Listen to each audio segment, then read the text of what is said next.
안녕하십니까. 이번 시간에는요, 우리 설비의 열환광에 관한 문제 풀이해 보도록 하겠습니다. 문제 보겠습니다.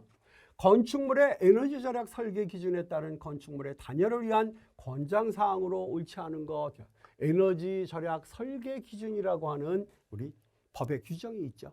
그 규정에 따른 건축물의 단열을 위한 권장사항입니다. 외벽 부위는 내단열로 시공한다 그랬는데 외벽 부위는 외단열로 시공한다 그랬으면 그래야 단열의 효과가 크다고 하는 거죠. 정답이죠. 열 손실이 많은 북측 거실은 창이나 문의 면적은 최소화한다. 이건 상식적이죠. 그렇죠? 우리가 그래서 건축물을 볼 때 남쪽에 창문이나 개구부가 많은 반면에 북쪽은 개구부나 창문이 적은 걸 우리가 볼 수 있습니다. 이걸 권장사항으로 하고 있기 때문이죠. 외피의 모서리 부분은 열교가 발생하지 않도록 단열재를 연속적으로 설치한다. 즉 단열재가 빠지거나 단열재와 단열재가 만나는 부분에 열교 현상이 일어난다는 거죠. 소리 열이 전달되는 그런 다리 역할을 하고 있는데 그런 열교 현상이 발생하지 않도록 단열재를 완벽하게 넣어주라는 거죠. 발코니 확장을 하는 공동주택에는 단열성이 우수한 로이율이 복층창이나 3중창 이상의 단열 성능을 갖는 창을 설치한다. 즉 무슨 얘기냐? 발코니를 확장을 했다고 하는 것은 우리가 일반적으로 발코니 뒤에 안쪽으로 창문이 또 있죠. 그런데 발코니를 확장했기 때문에 이 창문이 없습니다. 바로 발코니의 창이 내부의 창과 똑같죠. 그렇기 때문에 그렇게 됐을 경우에는 이 단열 성능을 우수한 그러한 로이율을 사용하면서 그 로이율의 복층창, 이중창 아니면 삼중창의 단열 성능을 갖는 그러한 창을 설치해 주는 것이 좋겠다. 정답은 1번이 되는 걸 아실 거고요. 다음 문제 봅니다.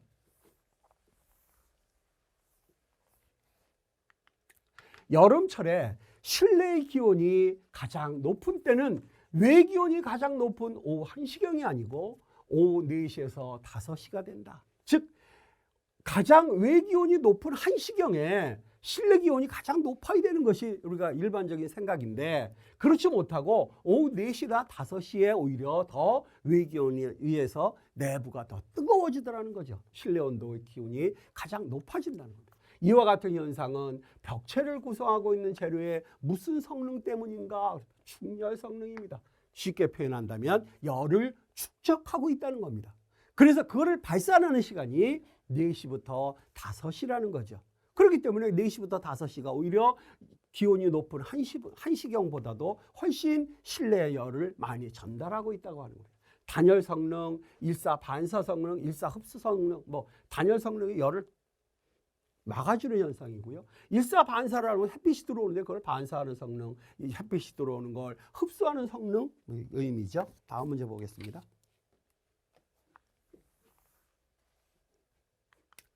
여름철 실내 최고 온도는 외기 온도가 가장 높은 시각 이후에 나타나는 것이 일반적이다. 즉 1시경이 아니라 4, 5시경이다. 이와 같은 현상은 벽체를 구성하고 있는 재료의 어떤 성능, 충열 성능 더 말씀드릴 게 없죠. 다음 문제 봅니다. 인간이 느끼는 열적 쾌적감을 객관적인 지표로 나타내기 위해서 몇 가지 단위가 쓰이고 있다. 그중에 시에로의 단위는 클로스의 단위입니다. 여기 단위를 나타내고 있는 거 5세 단열 정도입니다. 5세 단열 정도 클로스의 시에로를 사용하고 있다. 5세 단열 정도 시에로 이렇게 하시면 되겠고요. 다음 문제 봅니다. 주관적 온열 요소 중 인체 활동 상태의 단위로 사용되는 것 그랬습니다. 인체 활동 상태, 매트가 인체 활동 상태죠. 인체 활동 상태를 단위로 매트다. 시에로라고 하는 것은 옷의 의복의 단열성의 정도를 나타내 주는 것이 시에로죠. LM 즉 루멘이라고 하는 것은 광속의 단위입니다. 우리 빛 환경에 가서 다시 배우겠지만 루멘의 단위는 광속의 단위다. 그 다음에 칸델라는 광도의 단위가 되겠죠. 광도의 단위 칸델라. 의복의 단열성을 나타내는 단위로서 시에로 금방 나오네요. 그 값이 클수록 인체에서 발생되는 열이 주위 공기로 적게 발산되는 것을 의미하는 거 시에로다.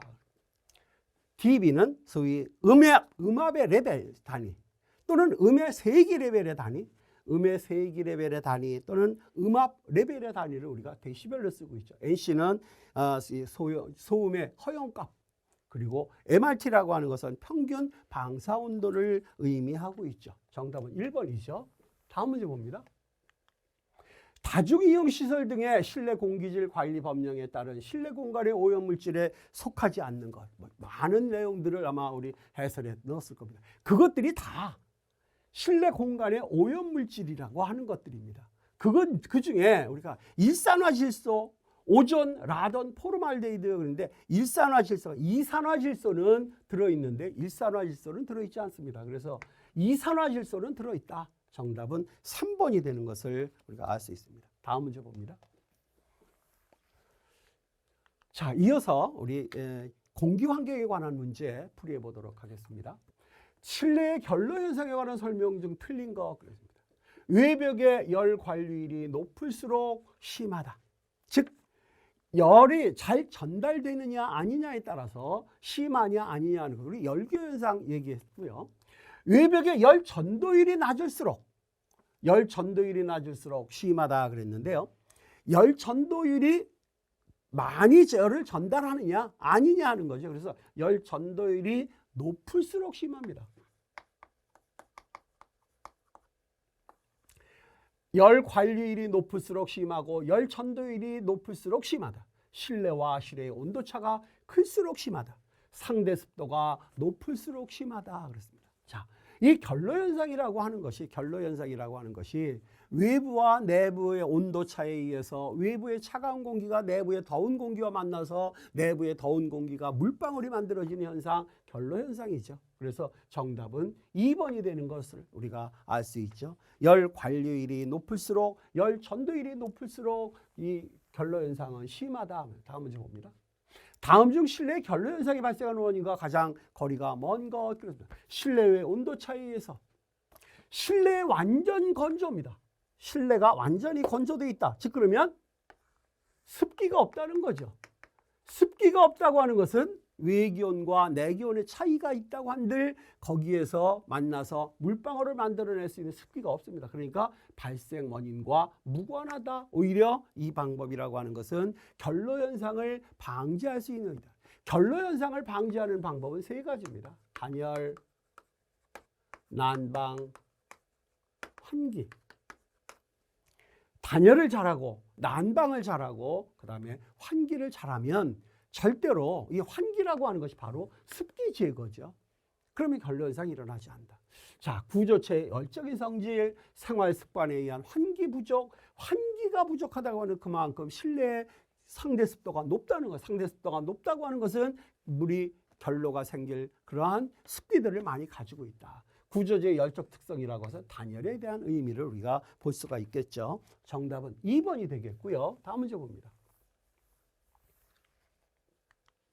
겨울철 주택의 단열 및 결로에 관한 설명으로 옳지 않은 거 그랬습니다.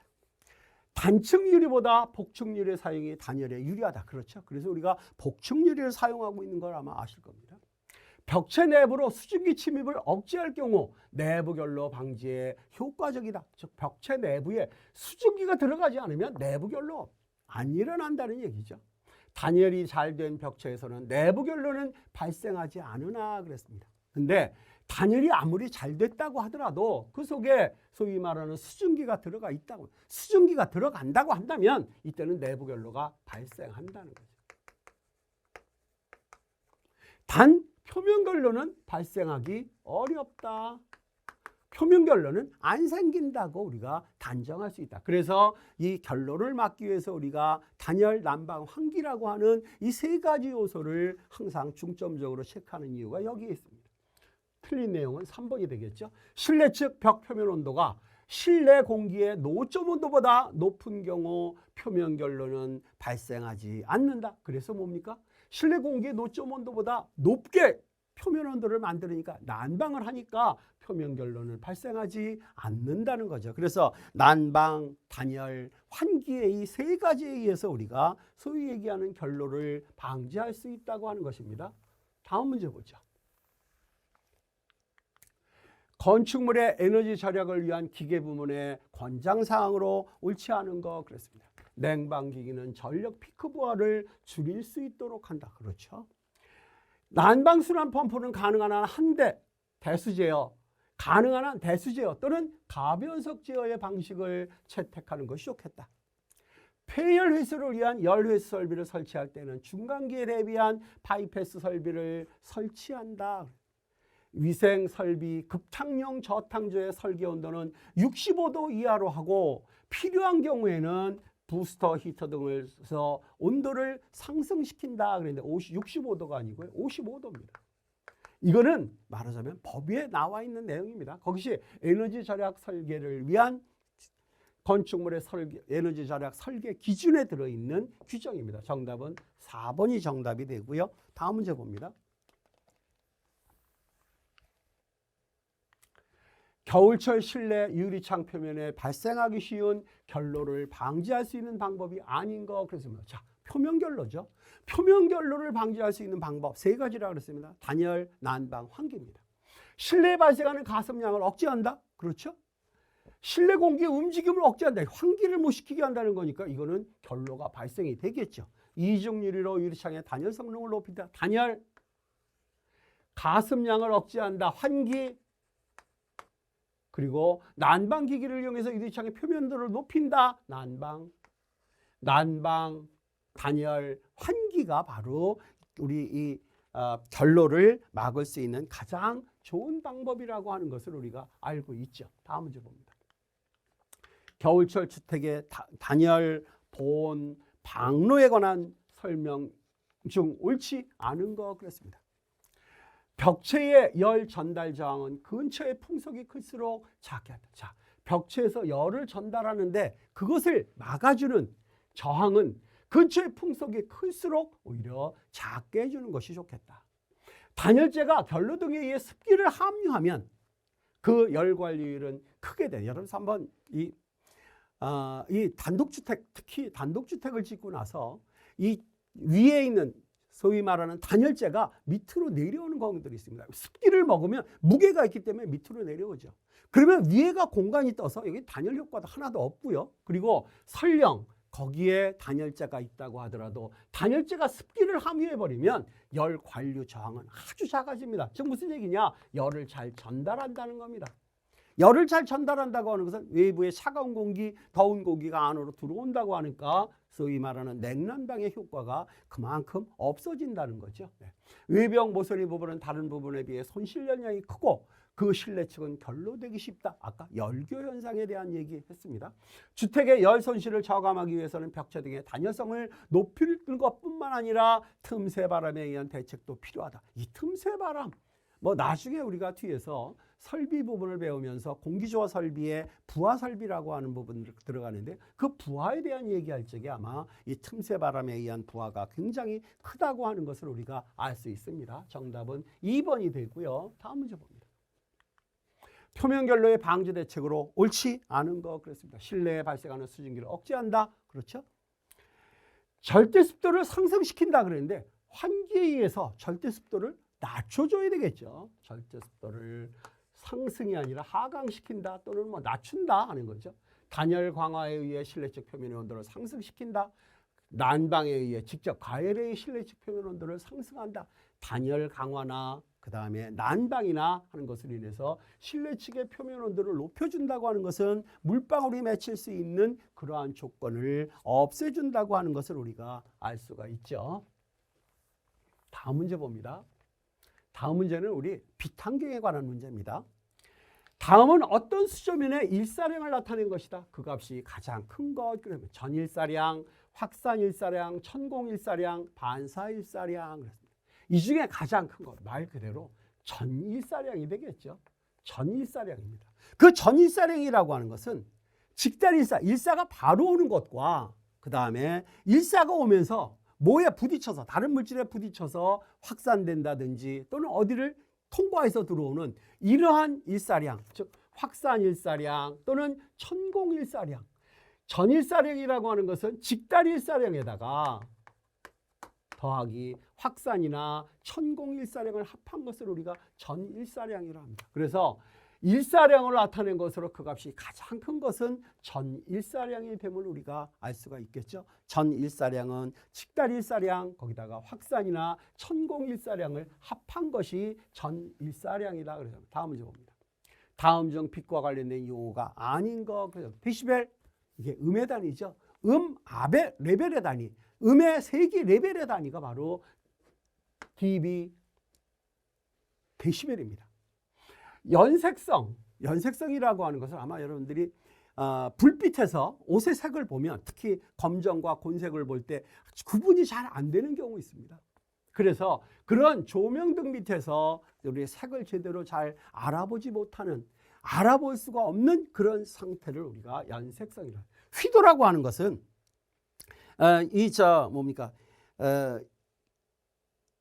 조명 설비에서 빛을 비쳤을 때 표면에서 반사되어 나오는 이런 것을 우리가 휘도라고 그러죠. 조도라고 하는 것은 빛이 비쳤을 때 그 표면에 소위 말하는 밝기 정도를 우리가 조도라고 하죠. 물론 뒤에서 우리가 조도, 휘도에 대한 내용들은 또다시 한번 볼 수 있는 기회들이 많이 있습니다. 다음 문제 봅니다.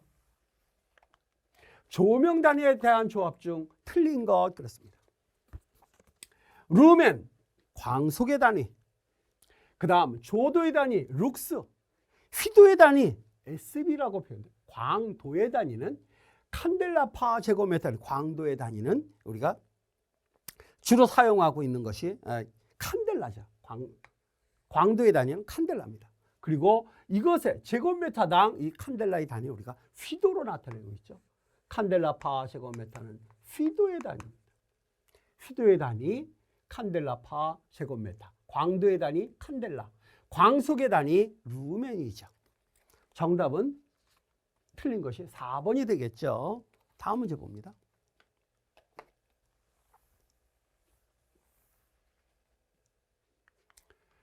빛에 관한 다음 설명 중 옳은 것, 그랬습니다. 조도란 어떤 면에서의 입사 광속 밀도를 의미한다. 조도라고 하는 것이 어떤 면에서 입사 광속의 밝기 정도를 의미한다. 정답이죠. 광도란 광원에서 나오는 빛의 양을 말하며 단위는 루멘이다. 그랬는데 이거는 광도에 대한 설명이 아니라 광속에 대한 단위죠. 광속이라고 하는 것은 광원에서 나오는 빛의 양이다. 근데 이것은 단위는 루멘을 사용한다. 휘도는 어떤 광원에서 발산하는 빛의 세기를 의미하며 단위는 칸델라다. 이 광도라고 하는 걸 우리가 앞에서 얘기 들었죠. 어떤 광원에서 발생되는 빛의 세기, 광도. 근데 그 단위는 칸델라다. 빛의 분관 특성이 색의 보임에 미치는 효과를 광속이라고 한다. 그래서 앞에서 말씀드렸죠. 우리 연색성 그랬죠. 자, 광속, 광도, 연색성에 대한 설명을 여러분들이 보시고 있는 겁니다. 이 내용들을 여러분들이 잘 보셔야 됩니다.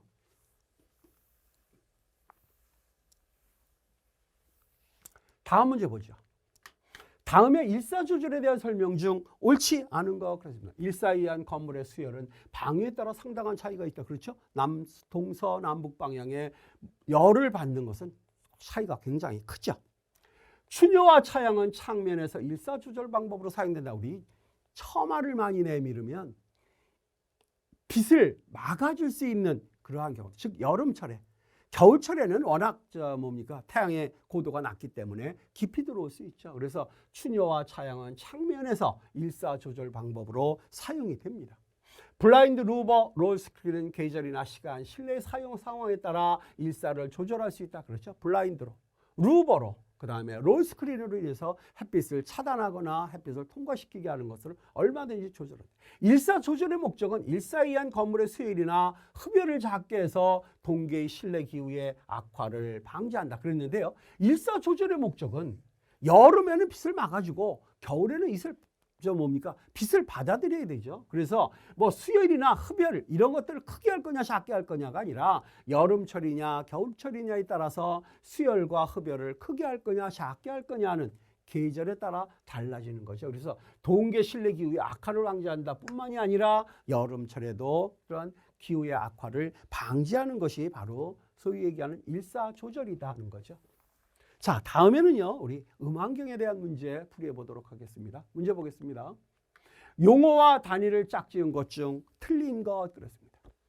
음의 세기 레벨 데시벨, 또는 음의 세기 레벨이라고도 하지만 음압의 레벨이라고도 우리 데시벨 쓰죠. 그 다음에 음압은 다윈파 제곱 센티미터. 그리고 루멘파 제곱미터의 단위는 우리가 조도, 소위 광속 발산도의 단위입니다. 근데 광속의 단위는 루멘을 쓰고 있죠. 광속의 단위는 루멘입니다. 열 관리율은 와트, 제곱미터 퍼 K가 되는 것을 우리가 알 수 있죠. 그래서 정답은 3번이죠. 광속의 단위는 루멘 퍼 제곱미터가 아니라 광속의 단위는 이제 뭡니까? 루멘이죠. 광속의 단위는 루멘입니다.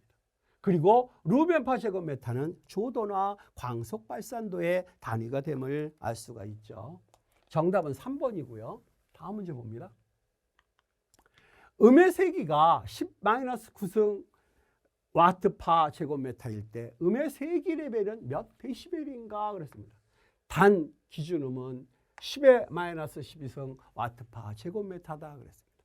즉 음의 세기를 와트 파 제곱미터 값으로 주었을 때 그 값을 데시벨로 바꿀 수 있는 방법이 뭐냐 하는 겁니다. 그 데시벨로 바꿀 수 있는 방법은 기준음에 대해서 그리고 음의 세기에 여기다 10 곱하기 로그 요거의 기준에 대해서 음의 세기의 기준입니다. 그래서 10 곱하기 요렇게 계산하게 되어 있습니다.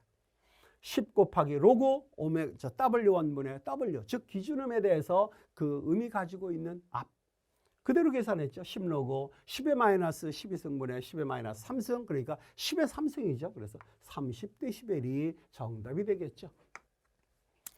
자, 다음 문제 봅니다.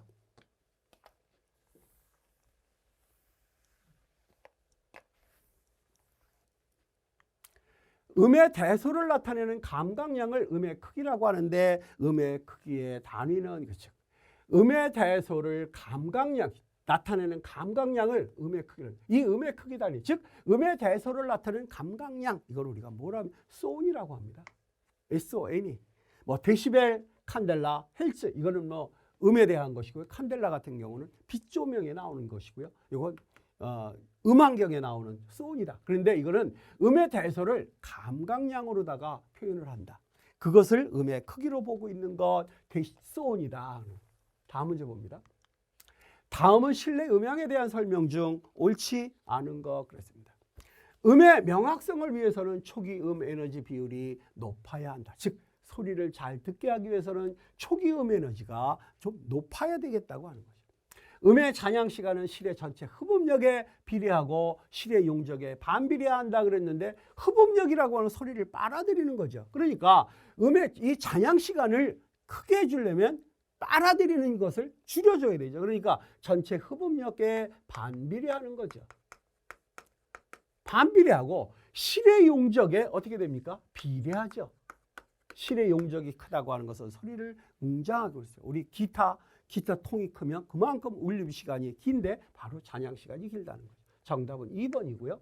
실내 공간에서의 음 에너지는 시간적 흐름에 따라 직접음, 초기 반사음, 잔향음의 변천 과정. 자, 음의 에너지는 직접음, 그 다음에 초기에 반사하는 음, 잔향음 이런 식의 직접음, 초기 반사음, 잔향음의 변천 과정을 갖게 됩니다. 음이 전달되는 과정에서 건축적 경계면들과 실내 공간 자체의 특성에 의해 발생 당시의 원음과 다른 공간적 효과를 지니게 되는 것을 음향효과라고 한다. 음향효과의 정의라고 할 수가 있겠죠. 그래서 음향효과라고 하는 건 뭐냐? 음이 전달되는 과정에서 건축적 경계면들과 실내 공간 자체의 특성에 의해서 발생 당시의 원음과는 다른 공간적 효과를 지니게 되는 것. 이것을 우리가 음향효과라고 정의 내리고 있습니다. 정답은 2번이고요. 다음 문제 봅니다.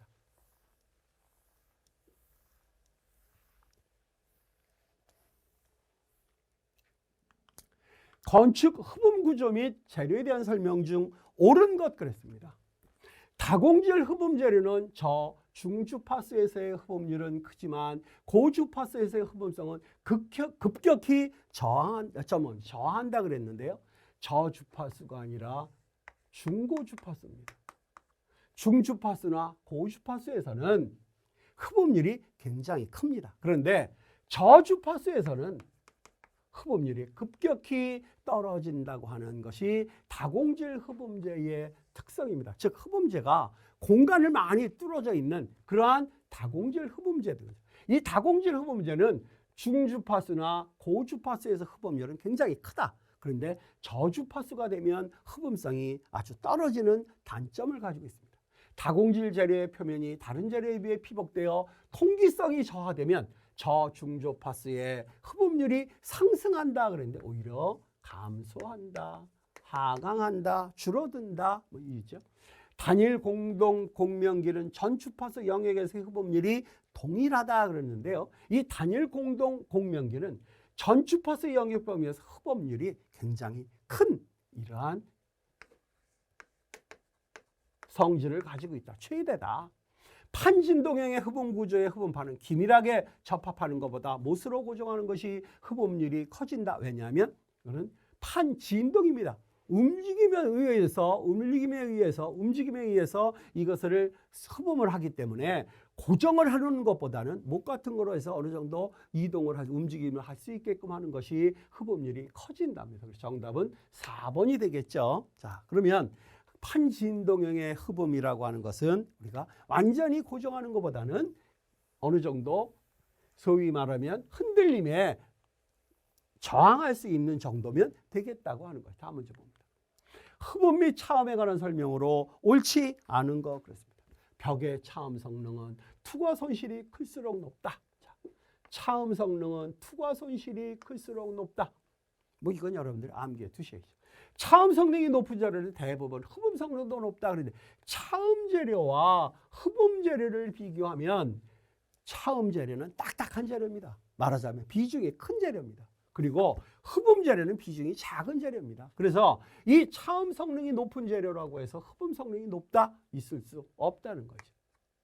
실내 벽면의 흡음률이 높아지면 잔향 시간은 짧아진다. 지금 무슨 얘기입니까? 벽면의 흡음률이 높아진다고 하는 것은 벽면의 흡음률이 커지기 때문에 소리를 많이 빨아들여서 잔향 시간을 줄일 수 있는 요인이 된다는 거죠. 콘크리트, 철근 콘크리트 벽은 동일한 두께의 경량 콘크리트 벽보다 차음 성능이 높다. 왜? 이것의 비중과 경량 콘크리트 벽체의 비중을 비교해 볼 때 철근 콘크리트 벽의 비중이 크기 때문에 결국 차음 성능이 높다. 흡음 성능으로 따지면 경량 콘크리트가 높겠다고 하는 걸 우리가 알 수가 있죠. 자, 다음 문제 봅니다.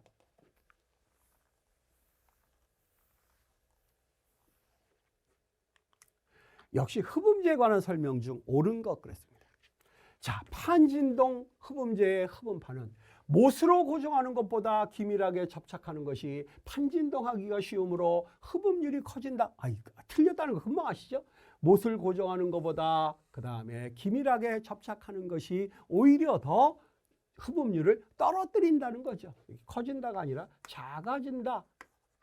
아니면 서로 바꾸거나 그렇죠. 다공질 흡음제는 중고주파수보다는 저주파수의 흡음률이 크다 그랬습니다. 어떻게 했습니까? 중고주파수에서는 흡음률이 굉장히 높다 그랬습니다. 그런데 저주파수에 왔을 때 흡음률이 굉장히 급격히 저하한다 그랬죠. 저하한다. 작다. 급격히 저하한다. 유공판 흡음구조의 흡음 특성은 중음역 근처에서 최소치를 갖는 특성이 있다. 유공판 흡음구조. 이 흡음구조의 특성은 중음역, 저음역, 고음역, 중음역이 있는데 중음역 근처에서 최소치를 갖는다는 여기서 최대치를 갖는 특성을 가지고 있는 것이 유공판 흡음 구조입니다. 다공질 흡음 구조의 다공질 재료의 표면이 다른 재료에 의해 피복되어 통기성이 저하되면 중고주파에서의 흡음률이 저한다 그랬죠. 앞에서 우리가 봤던 내용입니다. 정답은 4번이 됨을 우리가 알 수 있죠. 다음 문제 보겠습니다. 흡음 및 차음에 관한 설명으로 옳지 않은 것 그랬습니다. 벽의 차음 성능은 투과 손실이 클수록 높다. 앞에서 우리가 봤던 내용입니다. 보기. 차음 성능이 높은 재료는 흡음성도 높다 그랬는데 차음성과 흡음성은 차이가 있다는 말씀드렸습니다. 차음이라고 하는 것은 비중이 큰 그러한 물체가 소리를 막을 수 있는 상황이고요. 흡음이라고 하는 것은 비중이 작은 것이 빨아들이는 성분이죠. 그래서 차음 성능이 높은 재료가 바로 흡음성이 높지가 않다. 낮다. 빨아들이지 못한다는 얘기죠. 정답이죠. 벽의 차음 성능은 사용재료의 면밀도에 크게 영향을 받는다. 그렇죠.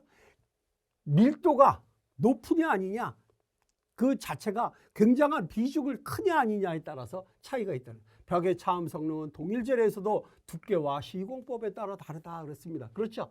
두께가 어떠냐, 그 다음에 시공 방법을 고정을 하느냐 아니면 어느 정도 유격을 주느냐의 차이들도 있다는 거죠. 정답은 2번이 되고요. 다음 문제 봅니다.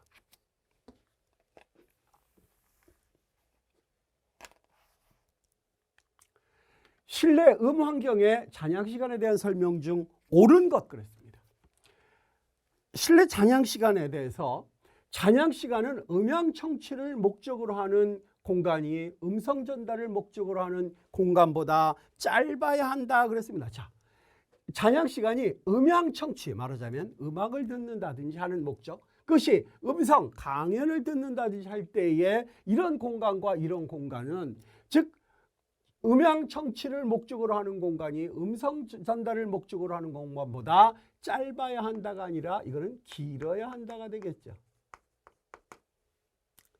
잔향 시간을 길게 하기 위해서는 실내 공간의 용적이 작아야 한다. 용적이 커야 되죠.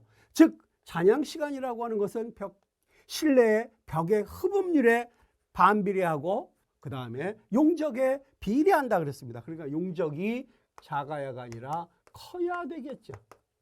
실내 흡음력이 높을수록 잔향 시간은 길어진다 그랬는데 흡음력과 잔향 시간은 반비례한다 그랬습니다. 그러니까 높을수록 짧아진다가 되겠죠.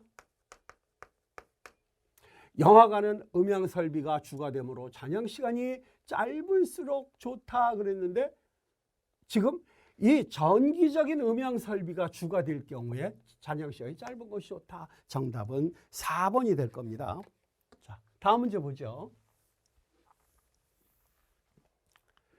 다음 중 건축물의 실내 공간의 잔향 시간에 가장 큰 영향을 주는 것은 그랬습니다. 자, 잔향 시간이라고 하는 것은 벽체의 흡음력, 벽체의 흡음률, 흡음력에 반비례하고 실의 용적에 비례한다고 했습니다. 그러니까 실의 용적, 음원의 위치, 벽체의 두께, 음원의 음압, 그랬을 때 실의 용적과 벽체의 흡음력의 깊은 관계가 굉장히 깊죠. 그래서 실의 용적이 크다고 하는 것은 잔향 시간이 길어진다는 의미고 실의 용적이 작다고 하는 것은 잔향 시간이 작다는 의미죠. 또 마찬가지 흡음률이 높다고 하는 것은 잔향 시간이 짧다는 것이고 흡음률이 낮다는 것은 잔향 시간이 길다고 하는 것이죠. 정답은 1번이 됨을 알 수가 있죠. 이번 시간 여기서 마치도록 하겠습니다. 여러분들 수고하셨습니다. 고맙습니다.